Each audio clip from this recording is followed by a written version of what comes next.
Smart money concept के अंदर chart पर ऑर्डर ब्लॉक क्रिएट होता है। बेयरिश ऑर्डर ब्लॉक के सिनेरियो में ट्रेडर एक्सपेक्ट करता है प्राइस अगर ये ऑर्डर ब्लॉक एरिया में पुल बैक कर रहा है तो प्राइस यहाँ से फिर से नीचे जाएगा। बट कभी कभार प्राइस नीचे ना जाके इस ऑर्डर ब्लॉक एरिया को भी ब्रेक करके ऊपर आ जाता है, तो हम इसे कहते हैं कि ऑर्डर ब्लॉक फेल हुआ है। ऐसे ही बुलिश ऑर्डर ब्लॉक के सिनेरियो में ट्रेडर्स एक्सपेक्ट करते हैं प्राइस अगर इस एरिया में थ्रोबैक कर रहा है तो प्राइस यहाँ से फिर से ऊपर जाएगा। बट यहाँ पे भी कभी कभार प्राइस ये ऑर्डर ब्लॉक एरिया से भी नीचे आ जाता है और इससे हमें पता चलता है कि ऑर्डर ब्लॉक फेल हुआ है। तो स्मार्ट मनी कंसेप्ट के अंदर ये दोनों फेल ऑर्डर ब्लॉक को ब्रेकआउट ब्लॉक कहा जाता है। बेयरिश ऑर्डर ब्लॉक के सिनेरियो में जैसे ही ये फेल हुआ तो ये एरिया बन गया बुलिश ब्रेकर ब्लॉक, और बुलिश ऑर्डर ब्लॉक के सिनेरियो में जैसे ही ये एरिया फेल हुआ तो ये बन गया बेयरिश ब्रेकर ब्लॉक। और चार्ट के ऊपर अगर ऐसा ब्रेकर ब्लॉक बन रहा है तो हमें यहाँ बहुत ही अच्छा ट्रेडिंग अपॉर्चुनिटी मिलता है। बुलिश ब्रेकर ब्लॉक के सिनेरियो में हमें अपसाइड ट्रेड करने का अपॉर्चुनिटी मिलता है और बेयरिश ऑर्डर ब्लॉक के सिनेरियो में हमें डाउन साइड ट्रेड करने का अपॉर्चुनिटी मिलता है। इसे हम कैसे ट्रेड कर सकते हैं, इसके पीछे ट्रेडर्स का क्या साइकोलॉजी है, चलिए ये सब हम रियल चार्ट का एग्जाम्पल लेते हुए बहुत ही अच्छे से समझने की कोशिश करते हैं।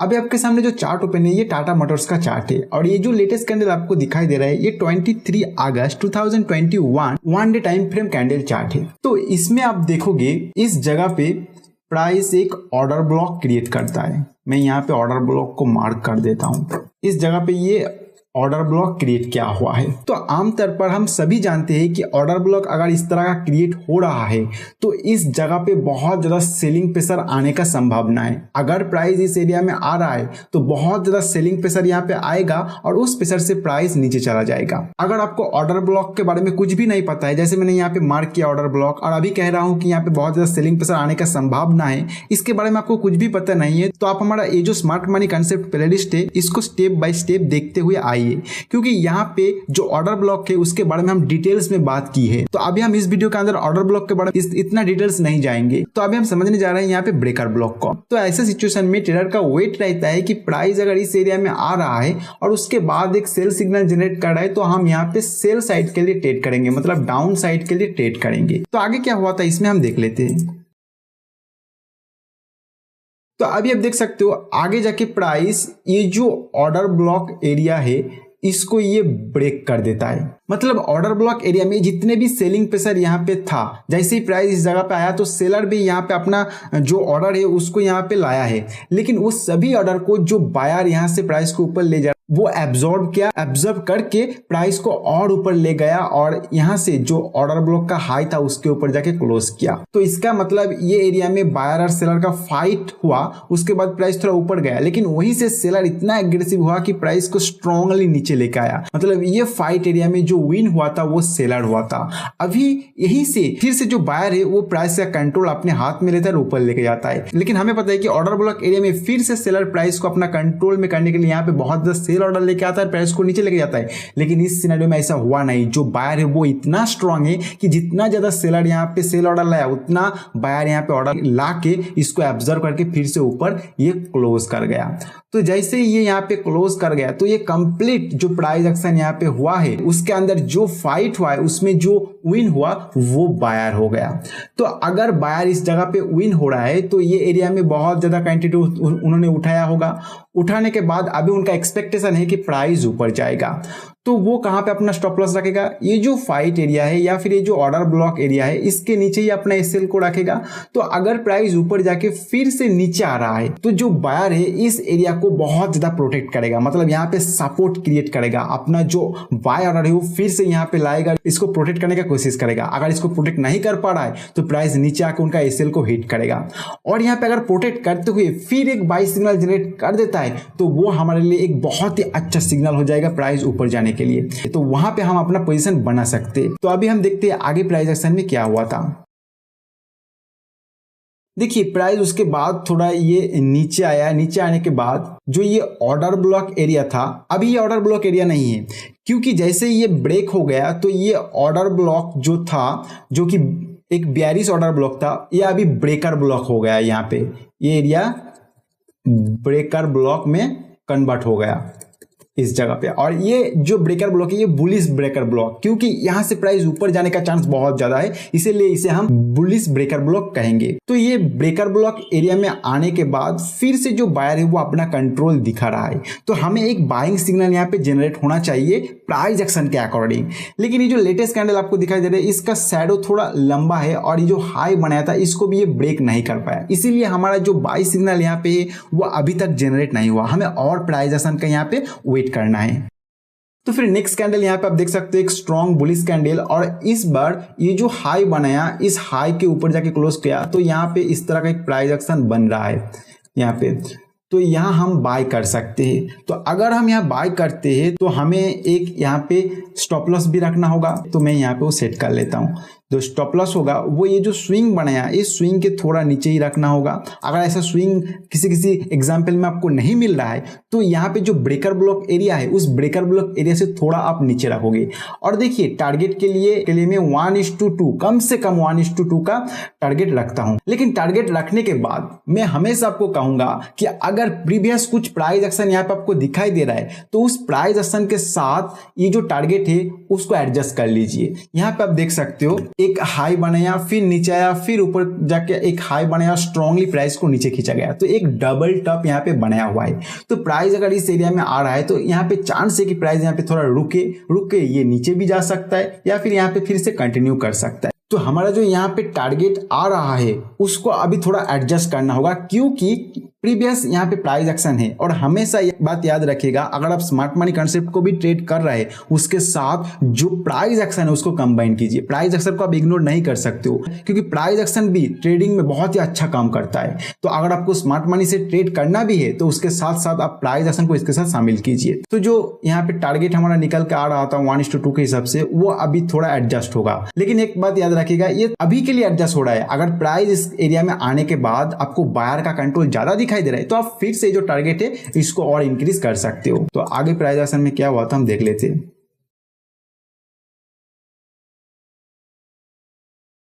तो आगे जाकर आप देखिएगा प्राइस बहुत ही स्ट्रांग ऊपर चला गया, लेकिन इस सिनेरियो में तो ऊपर गया। ऐसा भी हो सकता था कि इस जगह पे आके थोड़ा प्राइस रुक गया। तो अगर ऐसा रुकता है तो आपको करना क्या है, ये 1 डे टाइम फ्रेम चार्ट है, इसको और छोटे टाइम फ्रेम में लेके चले जाना है। तो 1 डे है तो मैं आमतौर पर इसको 1 आवर में लेके चला जाता हूँ और वहां पे इस जगह का प्राइस एक्शन देखता हूँ। अगर यहाँ पे जो सेलर है वो ज्यादा कंट्रोल में आ रहा है प्राइस के ऊपर तो मैं एग्जिट कर देता हूँ। लेकिन अगर उसमें मुझे दिखाई दे रहा है कि बायर ही कंट्रोल में है तो जो यहाँ पे एसएल हमारा पड़ा हुआ है उसको मैं ट्रेल करते हुए लेके जाता हूँ। अगर इसको ये ब्रेक कर जाता है तो हम जो एसएल यहाँ पे लगाया हुआ था उसको ट्रेल करते हुए अपसाइड जो मूव आ रहा है उसके साथ चले जाता हूं। और हमारा जो एक डिसेंट अमाउंट रिटर्न है वो अगर मिल रहा है यहाँ पे, जैसे हम रखे थे 1:2, अगर उतना मुझे मिल रहा है तब मैं वहां पे एग्जिट करने का प्लान करता हूं। तो वो तो हो गया कि ट्रेड मैनेजमेंट किस तरह करना होता है, वो एक अलग टॉपिक है। लेकिन अभी मैं आपको जो ब्रेकर ब्लॉक है उसे समझा रहा हूं। तो आशा करता हूं ये जो बुलिश ब्रेकर ब्लॉक ये क्या है, इसके पीछे ट्रेडर का साइकोलॉजी क्या है, अगर चार्ट के ऊपर ये आ रहा है तो इसको कैसे ट्रेड करना है ये मैं आपको समझा पाया हूं। अभी जो बेयरिश ब्रेकर ब्लॉक है उसे समझ लेते हैं। अभी आपके सामने जो चार्ट ओपन है ये बैंक निफ्टी का 5 मिनट चार्ट है और इसका डेट है 10 जून 2024। तो यहाँ पे आप देखोगे एक ऑर्डर ब्लॉक क्रिएट हुआ। ये जो एरिया मैंने प्लॉट किया ये ऑर्डर ब्लॉक एरिया है।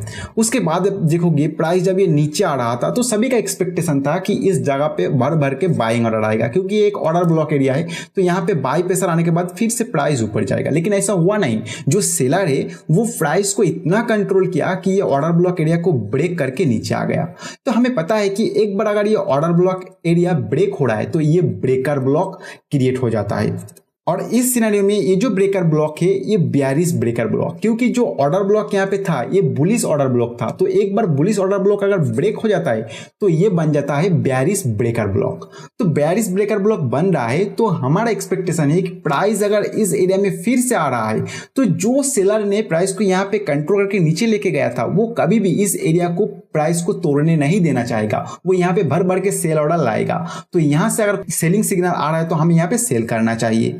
तो आगे आप देखोगे प्राइस नीचे आया, फिर ऊपर जाने के बाद ये जो बेयरिश कैंडल आपको दिखाई दे रहा है इस जगह पे, तो ये कैंडल जैसे ही बना तो बेयरिश एनगल्फिंग जैसा ये पैटर्न बन गया, ये दो कैंडल मिला के।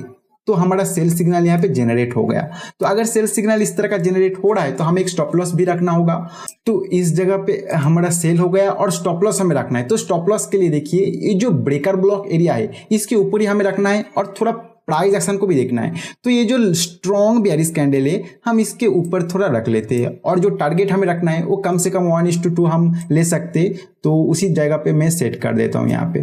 तो सेट करने के बाद हमें और क्या देखना है कि प्रीवियस कुछ प्राइस एक्शन है। तो प्रीवियस प्राइस एक्शन में आप देखोगे प्राइस थोड़ा नीचे आया, यहाँ पे थोड़ा टाइम बिता के फिर ये थोड़ा नीचे आके ऊपर खींचा, तो इस जगह पे एक ट्रैप क्रिएट करके ऊपर लेके गया था। तो हमारा जो टारगेट होगा प्राइस एक्शन के साथ अगर एडजस्ट करना है तो थोड़ा ये ऊपर आ जाएगा, क्योंकि यहाँ पे फाइट हुआ तो प्राइस अगर नीचे आ रहा है तो इस फाइट एरिया से फिर से ऊपर जाने की कोशिश करेगा। तो यहाँ पे हमें इसको थोड़ा एडजस्ट कर लेता हूँ, इसको थोड़ा ऊपर खींच लेता हूँ, तो यहाँ पे मेरा टारगेट रह जाएगा। अभी क्या होता है प्राइस थोड़ा ये नीचे आने के बाद फिर ये ऊपर जाना शुरू कर रहा है। तो देखिए अगर आप किसी भी तरह का सेटअप में ट्रेड कर रहे हो और उसमें प्राइस आपके डायरेक्शन में जाने के बाद फिर ऊपर आ रहा है तो आपको घबराना नहीं है। अगर ऊपर आके आपका एसएल को हिट कर रहा है तो करने दीजिए, क्योंकि इससे आपको पता चलेगा कि किस सिनेरियो में आपका सेटअप चल रहा है और किस सिनेरियो में नहीं चल रहा है। आपको उसके बारे में एक नॉलेज मिलेगा और आपका जो एक्यूरेसी लेवल है वो धीरे धीरे बढ़ता हुआ जाएगा। तो यहाँ पे क्या होता है प्राइस जैसे ये ऊपर आया और उसी ब्रेकर ब्लॉक एरिया में फिर से फाइट होना शुरू हुआ और इस फाइट एरिया में आप देखोगे इस तरह का जब कैंडल बनना शुरू हो रहा है, मतलब एक स्ट्रॉन्ग बेयरिश कैंडल बनना शुरू हुआ है, तो फिर से यहाँ पे सेल सिग्नल जनरेट हुआ। तो अगर आप चाहते हो कि यहाँ पे और ज्यादा क्वांटिटी ऐड कर दूं तो आप यहाँ पे ऐड भी कर सकते हो, या फिर अगर इस जगह पे आप मिस कर चुके थे एंट्री लेने में तो फिर से यहाँ पे आप एंट्री कर सकते हो। तो यहाँ पे अगर आपका एंट्री होता है तो यही सेम जो टारगेट और स्टॉप लॉस है वो रह जाएगा। यहाँ पे आपको इस तरह का रखना होगा। तो उसके बाद आप देखोगे प्राइस फिर ये नीचे आना शुरू किया, नीचे आते आते हमारा जो टारगेट था उसको हिट कर गया। तो इस जगह पर आप देखिएगा हमारा फाइट एरिया था, उसी एरिया में आके ये फिर से ऊपर जाना शुरू कर रहा है। अगर आपको लग रहा है इससे भी प्राइस नीचे जा सकता है तो आपको क्या करना है, आपको ये जो चार्ट है 5 मिनट का, इसको 15 मिनट चार्ट में लेके चला जाना है और वहां पे देखना है इस एरिया में किस तरह का प्राइस एक्शन हो रहा है और इसके नीचे किस तरह का सपोर्ट एरिया है। अगर उतना खास सपोर्ट एरिया नहीं है और ये जो ट्रेंड है ये स्ट्रॉन्ग डाउन ट्रेंड में जा रहा है तो आपको ये एरिया में आने के बाद इस 5 मिनट चार्ट को और छोटे टाइम फ्रेम में लेके चला जाना है। जैसे कि आप 2 मिनट के अंदर जा सकते हो इस जगह पे और यहाँ पे प्राइस एक्शन को देखना है। अगर यहाँ पे जो सेलर है वो ज्यादा कंट्रोल में कर रहा है तो आपका जो एसएल है उसको ट्रेल करते हुए यहाँ पे टिके रहना है, मतलब और प्राइस नीचे जाएगा इसके लिए वेट करना है। लेकिन अगर यहाँ पे जो बायर अपना कंट्रोल दिखाने के शुरू कर दिया है तो आप यहाँ पे एग्जिट कर जाओगे। तो ये था हमारा जो बेयरिश ब्रेकर ब्लॉक, वो उसका सेटअप। देखिए ये जो कंसेप्ट है ये मैं आपको समझा दिया, लेकिन जो प्राइस एक्शन यहाँ पे हुआ है हर एक चार्ट में अलग अलग होगा। आपके सामने जब भी ये ब्रेकर ब्लॉक बनेगा वो अलग अलग सिनेरियो में बनेगा, क्योंकि वहां का जो प्राइस एक्शन है वो अलग अलग बनते हुए जाएगा, लेकिन जो कंसेप्ट है ब्रेकर ब्लॉक का वो सेम रहेगा। तो आशा करता हूं जो स्मार्ट मनी कंसेप्ट के अंदर ब्रेकर ब्लॉक है उसे मैं आपको समझा पाया हूं। फिर भी अगर आपके मन में किसी भी तरह का कुछ क्वेश्चन है तो आप कमेंट सेक्शन में बेझिझक पूछ सकते हैं। और मैं आपको कहूंगा कि ये वीडियो समाप्त होने के बाद आप चार्ट ओपन कीजिए और वहां पे ये ब्रेकर ब्लॉक को ढूंढने की कोशिश कीजिए और मिलने पर आप देखिए कि प्राइस एक्शन वहां पे किस तरह का बिहेव किया। जितनी आप चार्ट के ऊपर इसको देखोगे उतना ही आपका जो कॉन्फिडेंस है वो बढ़ता हुआ जाएगा इसके ऊपर और आप लाइव मार्केट में उसी कॉन्फिडेंस के साथ ट्रेड कर पाओगे। तो आज इस वीडियो में फिलहाल इतना ही, मिलते हैं नेक्स्ट वीडियो में नए कोई कंसेप्ट के साथ।